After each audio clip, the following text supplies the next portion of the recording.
wait Christmas ကိုဘာကြောင့်ကျင်းပရလဲပြီးရင်25ရက်နဲ့ပဲဘာလို့ကျင်းပရလဲဒီအကြောင်းနဲ့သိကျင်နေဆိုရင်တော့ဒီဗီဒီယိုအဆုံးထိကြည့်ပေးပါကျွန်တော် special guest လေးခေါ်ထားပါတယ်မင်္ဂလာပါခင်ဗျကျွန်တော်နာမည်ကတော့ Charlie ဖြစ်ပါတယ်ဗီဒီယိုနဲ့မသွားခင်မှာကျွန်တော်ဒီနေ့ Mr. Sonu နဲ့ podcast လေးတစ်ခုလုပ်ဖို့ plan ထားပါတယ်ဒါကျွန်တော်တို့နှစ်ယောက်ရဲ့ခင်မင်းမှုတက်တန်းလည်းတော်တော်ကြာရှည်ခဲ့ပြီဆိုတော့ဒီမတိုင်ခင်ကလည်းကျွန်တော်တို့ podcast 3ခုမြောက်ပါကျွန်တော်တို့ရဲ့ podcast 3ခုမြောက်ပါ Okay ပါခင်ဗျဆိုတော့ဗာမေးကုန်းနဲ့စတာလဲကျွန်တော်စီကို Christmas ကိုဘာကြောင့်ကျင်းပရလဲ Okay ဆိုတော့ Christmas ကိုဘာဖြစ်လို့ကျင်းပရလဲဒီဇင်ဘာလ25ရက်နေ့ကကျွန်တော်တို့ကဘာလုံးတစ်ကဘာလုံး Christmas ညဆိုတော့24ရက်နေ့ည25ရက်နေ့မနက်ကကျွန်တော်တို့ဒီဇင်ဘာလ25ရက်နေ့ဆိုတော့တစ်ကဘာလုံး Christmas ဆိုပြီးကျင်းပကြတယ်ဆိုတော့ဒါဘာကြောင့်ကျင်းပရလဲဆိုတဲ့ရည်ရွယ်ချက်ကကျွန်တော်တို့ရဲ့ Jesus မွေးတဲ့နေ့ဆိုပြီးတော့ဒါကျွန်တော်တို့သတ်မှတ်ပြီးတော့ကျွန်တော်တို့ကျင်းပကြတဲ့နေ့ဖြစ်ပါတယ် Christmas ကကြတော့အဲ့ဆိုအဲ့ဒီ Christmas ကအဓိကဒီမွေးနေ့ celebrate လုပ်တဲ့ပုံစံမျိုးပေါ့ Jesus ရဲ့မွေးနေ့ celebrate လုပ်တဲ့ပွဲနေ့ဖြစ်ပါတယ် Christmas ကိုဘာကြောင့်ဒီဇင်ဘာ25ရက်နေ့ပဲကျင်းပရလဲဆိုတော့ဒါကတော့ history က long history တခုရှိတယ်ဗျာဆိုတော့ကျွန်တော်တို့ Korean အနေနဲ့ကြည့်မယ်ဆိုရင်ဒါ Bible အမြဲတမ်းလေ့လာတဲ့သူတယောက်အနေနဲ့ဆိုရင်တော့ Bible ထဲမှာ25ရက်နေ့ဒီဇင်ဘာလမှာ Jesus Christ မွေးဖွားတယ်ဆိုပြီးတော့ဖော်ပြထားခြင်းတော့မရှိခဲ့ဘူးဆိုတော့ဒါတွေအကုန်လုံးကျွန်တော်တို့အနည်းဆက်ဆုံးယူလိုက်ခြင်းအဖြစ်ဒီဇင်ဘာလ25ရက်နေ့ရဲ့ပြီးတော့နောက်တစ်ခါဒီဇင်ဘာလ25ရက်နေ့က Christmas မတိုင်ခင်ဟိုးအရင်တော့ပြက်ကလေးတစ်ခုမှာ Korean ရဲ့ event တစ်ခုအဖြစ်ကျင်းပလာခဲ့တာဆိုတော့အဲ့နေ့ကိုကျွန်တော်တို့အစွဲပြုပြီးတော့ဒါခရစ်တော်မွေးတဲ့နေ့ကိုလည်းကျွန်တော်တို့အနည်းဆက်ဆုံးယူပြီးတော့မှတစ်ဆင့်ဒီဇင်ဘာလ25ရက်နေ့ကို Christmas နေ့အဖြစ်ကျင်းပရခြင်းဖြစ်ပါတယ်။ Okay, but that this Christmas ကိုဘယ်လိုဖြတ်သန်းဖို့စဉ်းစားထားလဲ။ဘာ plan ရှိလဲ။ဆိုတော့ဒီနေ့ Christmas ဘာ plan ရှိလဲလို့မေးရဲဆိုရင်ဆိုတော့ as usual ကျွန်တော်အမြဲတမ်း Christmas လိုမျိုးပဲကျွန်တော်တို့ဒါဆိုရင်အထက်ကျွန်တော်တို့ရဲ့ဘိုးဘွားမိဘခင်တွေအကုန်လုံးကျွန်တော်တို့ကြောကြမယ်ကြောပြီးတော့သူတို့တွေကိုကျွန်တော်တို့အိမ်မှာပြုလုပ်တဲ့ snacks တွေကျွန်တော်တို့အချိုပွဲတွေကျွန်တော်တို့လိုက်ပေးမယ်ဒါကျွန်တော်တို့အနေနဲ့ဝမ်းသာစရာတခုကျွန်တော်တို့ရဲ့ခရစ်တော်မွေးဖွားလာတဲ့နေ့ဆိုပြီးတော့အဲ့လိုဝမ်းသာစရာတခုအနေနဲ့ကျွန်တော်တို့ရဲ့ဘိုးဘွားတွေအကုန်လုံးကျွန်တော်တို့သွားကြောကြမယ်ကျွန်တော်တို့ရဲ့ဦးလေးတွေသွားကြောကြမယ်ငယ်ငယ်တော့ဆိုရင်အရန်ပျော်ရွှင်ရတဲ့ကာလဆိုရင်ကျွန်တော်တို့ Christmas ကာလပဲဆိုတော့ကျွန်တော်တို့ကမုတ်တေးလုပ်ကြမယ်အိမ်မှာတကယ်တော့မုတ်တေးကကြတော့ကျွန်တော်တို့အမေကအဓိကထားလုပ်တာပေါ့ဆိုတော့အဲ့ဒါတွေအကုန်လုံးကျွန်တော်တို့မိသားစုတချို့အဲ့လိုမျိုးအမျိုးတွေတော့ပေးတဲ့အခါကျရင်မျိုးတွေကပို့ဖို့ပေးမယ်အရန်ပျော်တဲ့နေ့နောက်တစ်ခုကကြတော့ကျွန်တော်တို့ midnight မှာကျွန်တော်တို့ပုံမှန်ဆိုရင် Christmas နေ့က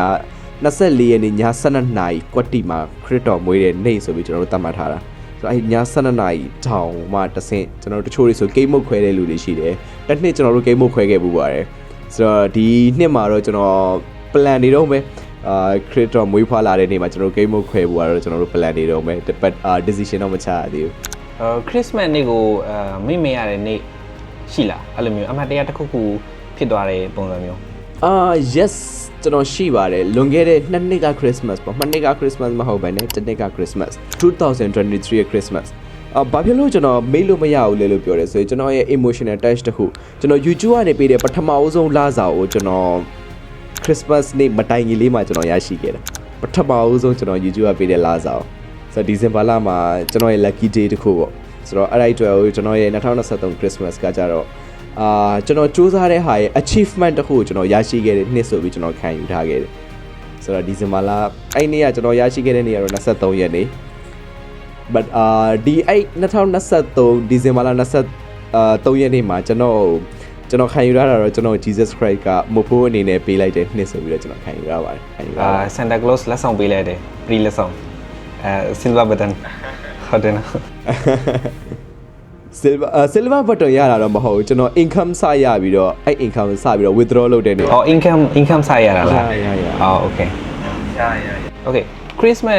Christmas ရောက်တိုင်းမဖြစ်မနေလှုပ်လေးရှိတယ်ကိုယ့်traditional တခုခုရှိလား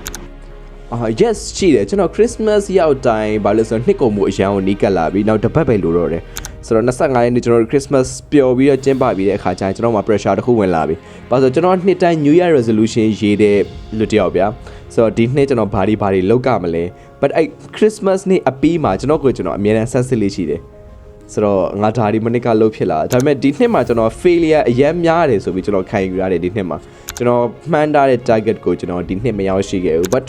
အဲ့တော့လည်းကျွန်တော်အရင်ကြီးတော့ဝမ်းမနေဘူးကျွန်တော်အမှားတွေလုပ်ခဲ့တယ်အဲ့အမှားတွေကနေပြီးတော့ကျွန်တော်သင်ယူနေစေပဲဆိုတော့နောက်ထပ်ပြီးတော့ကျွန်တော်နောက်နှစ်ကြာထပ်ပြီးတိုးတက်အောင် New Year resolution တွေကောင်းကောင်းလေးတွေကျွန်တော်ရေးပြီးတော့မှထပ်ပြီးစူးစမ်းသွားအောင်ပါမယ်ကျွန်တော်လည်းဒီအပိုင်းနည်းနည်းလေး realize ဖြစ်နေတာအများတန်းကျွန်တော် video တင်တာလေးတွေနည်းနည်းလေး share နေတာလေးသတိထားမိတယ်ဆိုတော့အဲ့လိုမျိုးဟာလေးတွေကိုကျွန်တော်နည်းနည်းလေး focus ပေးပြီးတော့မှeducation life family relationship အကုန်လုံး manage လုပ်ရတာတော့ life မှာတကယ်လွယ်တဲ့ကိစ္စတော့မဟုတ် but I will do my best ပေါ့relationship ဆိုတာကျွန်တော်ကောင်းမလေးရသွားပြီလို့ကျွန်တော်ပြပြချင်တာမဟုတ်ဘူးเนาะဆိုတော့ကျွန်တော်ထင်လိုက်တယ် bro ပြုံးစီဖြစ်နေတဲ့ကျွန်တော်နည်းနည်းလေးထင်လိုက်တယ်တကယ်တော့ကျွန်တော်ပြောချင်တဲ့ relationship ဆိုတာ is like ကျွန်တော်နဲ့ခင်တဲ့လူတွေကျွန်တော်နဲ့တီးတဲ့လူတွေအတိမိတ်ဆွေတွေအဲ့လိုမျိုးတွေလူတွေအကုန်လုံးနဲ့အဆက်အသွယ်မပြတ်အောင် maintain လုပ်ရတာပြီးတော့ကျွန်တော်ရဲ့ education life ကိုကျွန်တော် balance လုပ်ကြတာရယ်ကျွန်တော်ရဲ့ business life ကို balance လုပ်ကြတာရယ်ဆိုတော့အဲ့ဒါတွေအကုန်လုံးကတော့လွယ်ကူတဲ့ကိစ္စမဟုတ်ဘူးဆိုပြီးကျွန်တော်ပြောပြချင်တာပါ Christmas ကတစ်နှစ်တိုးတက်ပြီးတော့ပြောင်းလဲလာတယ်festival လာတဲ့အခါကျရင်လူတွေကပတ်စံတွေအများကြီးသုံးကြတယ်ဒီဟာနဲ့ပတ်သက်ပြီးဗာများပြောချင်လဲ bro ဆိုတော့ Christmas မဟုတ်ပါဘူးကျွန်တော်တို့တခြားပွဲတွေလည်းတဖြည်းဖြည်းနဲ့တိုးတက်လာတာလေးတွေကျွန်တော်တွေ့ရတယ် but ကျွန်တော် Christmas ဆိုတာကျွန်တော်ပထမပြောခဲ့သလိုမျိုးပဲကျွန်တော်တို့အထွတ်မြတ်ထားရနေ့တစ်နေ့ဖြစ်တယ်ဆိုတော့အဲ့အပေါ်မှာကျွန်တော်တို့ best ကိုကျွန်တော်တို့ပေးတယ်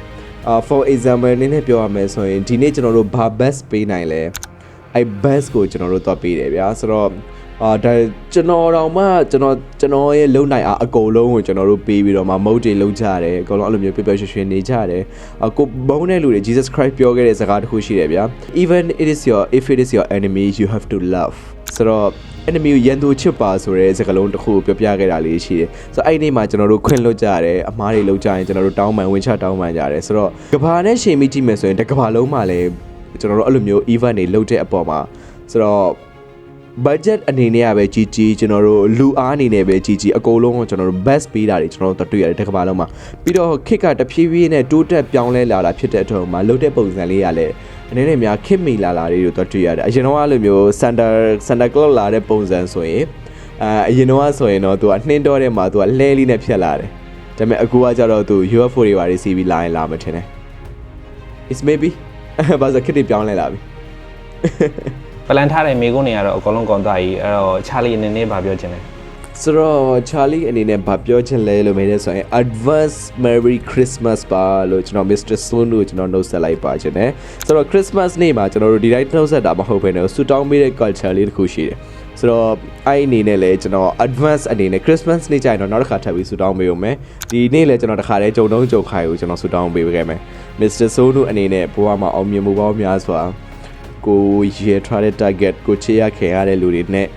ပေါင်းဖက်နိုင်ပါစေကိုစူးစမ်းသမျှလည်းအရာထင်ပါစေဆိုပြီးတော့ကျွန်တော်ဒီနေရာကနေစုမခေါ်တောင်းပေးလိုက်ပါတယ်ခင်ဗျ Okay ပါ Mr. Charlie ကျေးဇူးတင်ပါတယ် Merry Christmas ပါနောက်တစ်ခုကကြတော့အခုလိုမအားရကြတဲ့ရနဲ့ကျွန်တော်ဖိတ်ခေါ်လို့လာတဲ့အတွက်ကျေးဇူးအများကြီးတင်ပါတယ်ကျွန်တော်အနေနဲ့တော့ဒီနေ့လေးကျွန်တော် sorry ပြောချင်ပါတယ်ဘာလို့လဲဆိုတော့ကျွန်တော် pre planning မှာကျွန်တော်ဒီမတိုင်ကကျွန်တော် shoot တစ်ခုကိုကျွန်တော်သွားရတယ်ဒီ same costume ပဲဒီ costume နဲ့ပဲကျွန်တော်သွားရတယ်ဆိုတော့ကျွန်တော်သွားပြီးတော့မှတက်ဆက်ကျွန်တော် time manage လုပ်တယ်ကျွန်တော်ပြန်လာမယ့်အချိန်နဲ့ပေါ့ဒါကျွန်တော်အိမ်မှာ normal ရိုက်တာဖြစ်တဲ့တော့ကျွန်တော်ပြန်လာမယ့်အချိန်နဲ့ဘလို့မှမမီတော့ဘူးဒါပေမဲ့ bro တော့ကျွန်တော်ဖုန်းဆက်လမ်းပြောလိုက် bro ကျွန်တော်နည်းနည်းလေးတော့နောက်ကျမယ် but ကျွန်တော်ရအောင်တော့ကျွန်တော်လုပ်ချင်တယ်ဘာလို့ဆိုတော့ကျွန်တော် plan ပြီးသွားရင်ကျွန်တော်ဖြတ်တာလဲကျွန်တော်အဆင်မပြေဘူးမကြိုက်ဘူးကျွန်တော်အနေနဲ့ကျွန်တော်မကြိုက်ဘူးညာဆိုတော့အဲ့ပေါ်မှာ okay ငါရအောင်တော့လုပ်မယ် but today ဒီနေ့ကတော့နည်းနည်း special ဖြစ်နေလိုက်ပြီဘာလို့ဆိုတော့ဒီ setup တွေအကုန်လုံးဒါ maybe အရင်တော့ဆိုရင်ဒါကျွန်တော်ရဲ့ partner နဲ့ကျွန်တော်အမြဲချလေးရှိတယ်ကျွန်တော်တငယ်ချင်းနဲ့ပါကျွန်တော်အမြဲချလေးရှိတယ် but ဒီနေ့မှထူးထူးဆန်းဆန်းတငယ်ချင်းကလည်းအရေးကြီးကိစ္စတစ်ခုနဲ့အပြင်ရောက်နေတယ်ဖြစ်တဲ့အတွက်မှာ okay ကျွန်တော်တယောက်တည်း setup တစ်ခုလုံးကျွန်တော်ချပြီးတော့မှ okay